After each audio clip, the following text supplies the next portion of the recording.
इस व्यक्ति को जानते हो? इनकी वजह से आप ये वीडियो देख रहे हैं, इंस्टाग्राम पे स्क्रॉल कर रहे हैं और कुछ लोग तो करोड़पति भी बन रहे हैं। 1895 में जॉन डीरे ने एक मैगजीन निकाली जो कि किसानों के ऊपर थी और वो कंटेंट मार्केटिंग की दुनिया में पहली झलक थी। 1993 में ओ रीली मीडिया ने दुनिया की पहली कंपनी वेबसाइट को लॉन्च किया। उसी के साथ 2002 में पेपाल के ऑफिस में 25 साल के जावेद करीम की मुलाकात होती है चैड हर्ली और स्टीव चैन से। उसके ठीक 3 साल बाद शुरुआत होती है एक डेटिंग ऐप की जिसे आज हम जानते हैं YouTube के नाम से। बल्कि लाखों घरों की रोजी रोटी भी यही डेटिंग वेबसाइट आगे जाके बनी। बस इन भैया को छोड़ के इस 10 लाख क्रिएटर्स, 10,000 करोड़ की इकोनॉमी और 7.5 लाख लोगों की फुल टाइम जॉब की शुरुआत हुई इस वीडियो से। Alright, so here we are, one of the elephants. Cool thing. Ashoka 007 India का पहला YouTube चैनल बना जिन्होंने 7 वीडियोस को अपलोड किया। कारवां आगे बढ़ा टेक चैनल्स के साथ। व्लॉगर्स बने स्टेटस सिंबल की पहचान। एंटरटेनमेंट का मसाला देते देते बॉलीवुड भी हुआ परेशान और एजुकेशन का बना ये दूसरा नाम, बॉम्बे नहीं, YouTube। मेरी जान। स्क्रिप्ट से लेकर एडिटिंग तक, पब्लिशिंग से लेकर फैंडम तक, आज YouTube और यूट्यूबर का हर वो हम राज पता लगाएंगे जिससे वो बना देते हैं $1 बिलियन ब्रांड। बेकारों के है कई काम यहाँ, जरा हट के जरा बच के, ये है YouTube मेरी जान। इस कंटेंट मेकिंग के चूहे की रेस में अगर आप उतरने जाते हैं और जीतना चाहते हैं तो आपको 4 चीजों को ध्यान में रखना पड़ेगा। अगर हम 2023 की बात करें तो अभी तक 3 सालों में हमने जितना भी कुछ सीखा है वो सारा नॉलेज मैं आपसे शेयर करना चाहूंगा। लेकिन वो 4 चीजें क्या हैं? पहली चीज स्क्रिप्ट, दूसरी एडिटिंग, तीसरी वर्सेटैलिटी और चौथी एंगेजमेंट। ये 4 चीजें ही घूमती हैं आज के कंटेंट इंडस्ट्री में। लेकिन इसका इस्तेमाल कैसे करते हैं लोग और $1 बिलियन ब्रांड बन जाते हैं जो हम आज देखते हैं, और क्या हम उस राह पे हैं वो भी चेक कर लेंगे। तो इन 4 चीजों के ऊपर हम ठंडे दिमाग से डिटेल में बात करते हैं। जब भी आप स्क्रिप्ट बनाएं तो 4 चीजों का हमेशा ध्यान रखें, और यही हमारे चैनल की भी एक पर्सनल स्क्रिप्ट बनती है जिसके फॉर्मेट को हम फॉलो करते हैं। वो 4 पिलर्स हम हमेशा अपनी स्क्रिप्ट में यूज करते हैं। तो पहला आता है इमोशन, जैसे कि खुशी, नॉस्टैल्जिया, दुख, फियर। डिपेंड करता है कि आपके वीडियो का टॉपिक कैसा है और आपके चैनल की नीश कौन सी है। तो वो पहला तरीका होता है कि आप कैसे कनेक्ट करेंगे अपने ऑडियंस के साथ। जैसे कि इस वीडियो की शुरुआत हमने करी एक जर्नी के साथ और पहुंचे इस पैराग्राफ में 10 लाख क्रिएटर्स, 10,000 करोड़ की इकोनॉमी और 7.5 लाख लोगों की फुल टाइम जॉब की शुरुआत हुई, जो आपको एक फीलिंग दे रहा है प्राइड की, कॉन्फिडेंस की और एक सेल्फ बिलीव की कि हाँ ऐसा हो सकता है और ऐसा हो रहा है। इमोशंस को हमने इंप्लीमेंट कर दिया, लेकिन फिर आती है क्यूरियोसिटी। हमने इस वीडियो की शुरुआत की थी इस व्यक्ति को जानते हो, और एंडिंग की थी आज YouTube और यूट्यूबर का हर वो हम राज पता लगाएंगे जिससे वो बना देते हैं $1 बिलियन ब्रांड। और ये पूरा पार्ट मिलके बनता है हुक, और ये इंट्रो का गाना जस्ट उस हुक का ट्रांजिशन है कि आप मेन कंटेंट में जाने वाले हैं। और हाँ, कहीं ना कहीं ये इमोशन को भी ट्रिगर करता है, लेकिन वो कौन सा इमोशन है कमेंट करके जरूर बताना। आपने इमोशन पैदा कर लिए, क्यूरियोसिटी भी बना दी, अब बारी आती है नॉलेज की। जो आप अभी देख रहे हैं वो नॉलेज वाला पार्ट है, या मेन कंटेंट भी इसे कह सकते हैं। और उसके साथ फन, ये हमारा एलिमेंट है, आपका दूसरा हो सकता है। जैसे आपने बहुत से चैनल्स देखे होंगे जो फन विद एजुकेशन के मोटो के साथ आगे बढ़ते हैं। बहुत से लोग फियर और एजुकेशन को ब्लेंड करके अपनी स्क्रिप्ट लिखते हैं, जैसे कि फिंग। वो आपको फियर एक इमोशन तो देंगे लेकिन उसके साथ साथ नॉलेज भी देंगे। वैसे ही आपको डिसाइड करना है कि आप किस इमोशन के साथ अपनी नॉलेज को देना चाहते हैं। ये एक ट्रेंड है जो 2020 के बाद बहुत तेजी से बढ़ा और अब हर कोई इसका इस्तेमाल करता है, यहाँ चाहे वो रील्स हो या शॉर्ट्स हो, फुल कंटेंट हो या शॉर्ट कंटेंट हो, कुछ भी हो। ये बस आपका एक कोर है, यूएसपी है कि आपका चैनल दूसरों से अलग कैसे दिखे। अगर इसका इस्तेमाल नहीं भी करेंगे तो ऐसा कोई बहुत बड़ा बर्डन नहीं आ जाएगा। अगर आप सिर्फ नॉलेज शेयर करना चाहते हैं तो कर सकते हैं, लेकिन उसके साथ इमोशन को ऐड करते हैं तो वो एंगेजिंग हो जाता है। तो इन 4 पिलर्स का क्रिएटर्स आज इस्तेमाल करते हैं अपने कंटेंट की स्क्रिप्ट को हुक और बुक बनाने के लिए। लेकिन इन तरीकों से $1 बिलियन ब्रांड कैसे बन सकता है? वो पार्ट आता है स्टोरी टेलिंग का, AKA बड़ी टर्म में से कहते हैं एडिटिंग। अगर हम अपनी बात करें पर्सनली तो हम डाविंची रिजॉल्व और फिल्मोरा 12 जैसे सॉफ्टवेयर्स का इस्तेमाल करते हैं। हाँ, कभी कभी अडोबे का इस्तेमाल करना पड़ता है, लेकिन वो बजट से बाहर हो जाता है हमारे।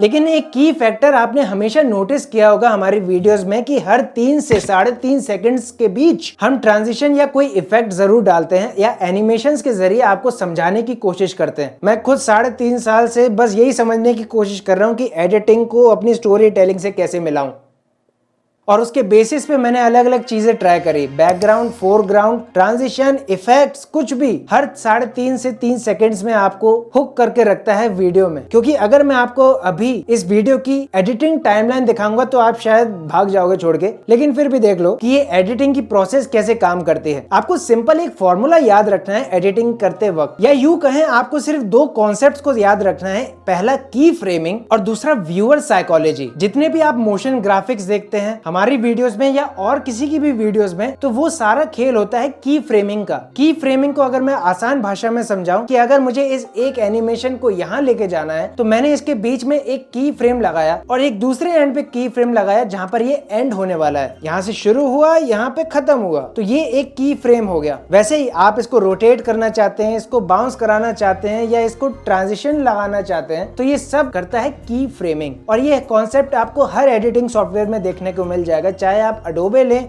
डाविंची लें, फिल्मोरा लें या काइनमास्टर लें। हाँ, अडोबे और डाविंची में आपको और ज्यादा ऑप्शंस देखने को मिलते हैं और ज्यादा एलिमेंट्स को आप की फ्रेमिंग से एडिट कर सकते हैं। और मोशन ग्राफिक्स का मतलब क्या है? एक ग्राफिक्स को मोशन दिलाना, और की फ्रेमिंग उसका एक तरीका है। और मोशन ग्राफिक्स के लिए आफ्टर इफेक्ट्स का इस्तेमाल बहुत से क्रिएटर्स करते हैं। डाविंची उसका एक अच्छा ऑल्टरनेटिव निकल के आने लगा है। बाकी इस बैकग्राउंड को कैसे लाया जाता है या बैकग्राउंड को कैसे रिमूव किया जाता है, उसके लिए हम AI सॉफ्टवेयर का यूज करते हैं जो हमें फिल्मोरा 12 में देखने को मिलता है। अगर आप नहीं जानते कि मोशन ग्राफिक्स को कैसे बनाया जाता है या इसको कैसे किया जाता है, तो आप रॉयल्टी फ्री मोशन ग्राफिक्स भी ले सकते हैं। बहुत से टूल्स हैं, जैसे इन्वाटो एलिमेंट्स हो गया, और भी बहुत से टूल्स हैं, मैं अभी शो कर रहा हूँ यहाँ पर, जहां से आप रॉयल्टी फ्री इफेक्ट्स को ले सकते हैं। और मैं आपको अवेयर करा दूं, यूट्यूब की एक फेयर यूज पॉलिसी भी है, जहां पर आप दूसरे क्रिएटर से परमिशन लेके उनके पार्ट्स ले सकते हैं, उनको अपने ढंग से एडिट करके एक डॉक्यूमेंट्री के फॉर्म में शो कर सकते हैं। और ये बहुत ही कॉमन प्रैक्टिस देखी जाती है जितने भी यूट्यूबर्स हैं, चाहे वो ये हो या ये हो, आपको एलिमेंट्स देखेंगे दूसरे क्रिएटर्स के भी, तो वो फेयर यूज पॉलिसी के तहत आप कर सकते हैं। और इसका मतलब ये नहीं कि आप उस क्रिएटर की वीडियो उठा के पूरा ही डाल दें। हमेशा ये कोशिश कीजिए कि अपनी वीडियोस को 4K में ही अपलोड कीजिए। ये एक छोटा सा पॉइंट था जो मैं आपको बताना चाहता था, क्योंकि याद रखिए अगर आपकी वीडियो में क्वालिटी होगी तो व्यूअर दूसरी बार सोचेगा कि यार जाना चाहिए, लेकिन अगर नहीं होगी तो 4 बार सोचेगा कि इसको क्लिक करूं कि नहीं करूं। ये जो स्क्रिप्टिंग और एडिटिंग की स्टेज हमने डिस्कस करी, वो थी खर्चा स्टेज, जहां पर दिमाग और पैसा दोनों खर्च होता है। क्योंकि ये इनिशियल फेज होता है आपके ग्रो करने का, तो सारी जान इसी में लगती है। क्योंकि इसके बाद हर क्रिएटर की जर्नी में दूसरा स्टेज आता है, वो है कॉमन बिजनेस स्ट्रेटेजी। 1.5 लाख से लेकर 1 मिलियन के बीच जितने भी चैनल्स हैं, जैसा कि हमने देखा 2023 का ट्रेंड क्या कहता है। ये सोचेंगे यार अलग अलग चीजें ट्राई करते हैं, नई नई इनकम स्ट्रीम्स बनाते हैं और पैसा कमाते हैं और पैसा छापते हैं, लेकिन ऐसा नहीं होता। जो कॉमन प्रैक्टिस इस स्टेज के लोगों में देखने को मिलती है, वो अपना कोर्स निकाल देते हैं।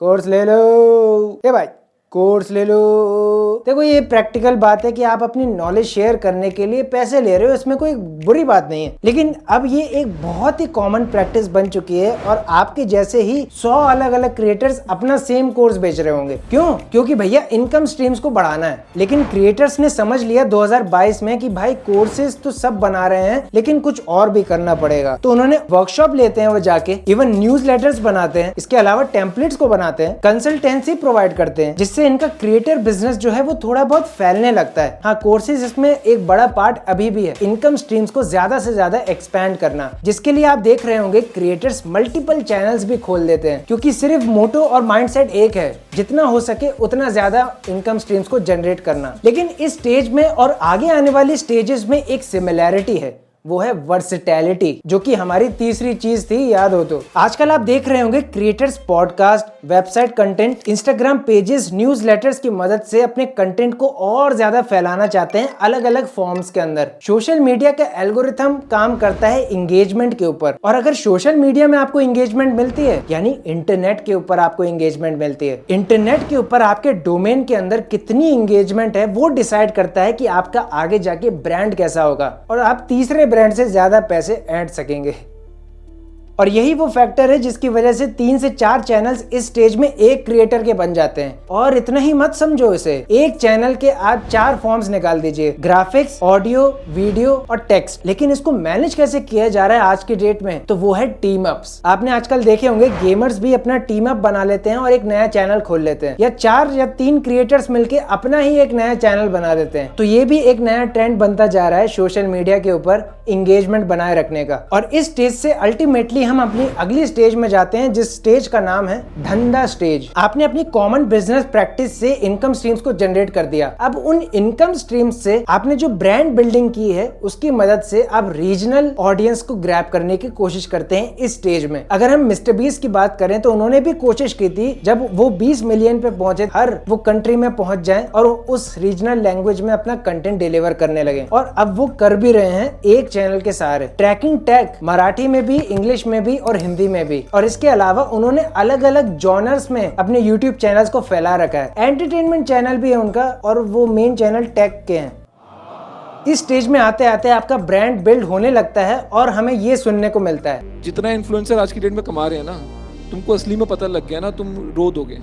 इसके बाद वाली स्टेज जो है ना वो बड़ी मजेदार है। उस स्टेज का नाम है एवरीथिंग आई वांट। जो आप चाहते हैं वो इस स्टेज में कर सकते हैं। इस स्टेज का ज्यादातर इस्तेमाल होता है आपके पर्सनल ब्रांड का। आपका जो ब्रांड अब बन चुका है उससे आप अपना दूसरा ब्रांड बनाते हैं, यानी प्रोडक्ट और सर्विसेज का भी एक ब्रांड। लेयर्स ने इसे अच्छे तरीके से किया है, यहाँ तक कि जो स्टॉक्स ने भी किया है। और इसी स्टेज के लिए अब 8 लाख से ज्यादा क्रिएटर्स लगे पड़े हैं रेस में। लेकिन आपने ध्यान दिया, स्क्रिप्ट और एडिटिंग इनिशियल डेज में आपको बहुत काम आती है। उसके बाद वर्सेटैलिटी की मदद से आप अपनी स्ट्रीम्स को बढ़ाते हैं ताकि आपका इंगेजमेंट बन सके और इस सोशल मीडिया और क्रिएटर इकोनॉमी की दुनिया में आपका नाम चमकता रहे। और ऐसे क्रिएटर्स बन जाते हैं $1 बिलियन ब्रांड। लेकिन फिर ये 15 साल की उम्र में $1 बिलियन कैसे बना लेते हैं यार, देख लो। मैं मिलता हूं आपको अगली वीडियो में, तब तक के लिए बी बिजी।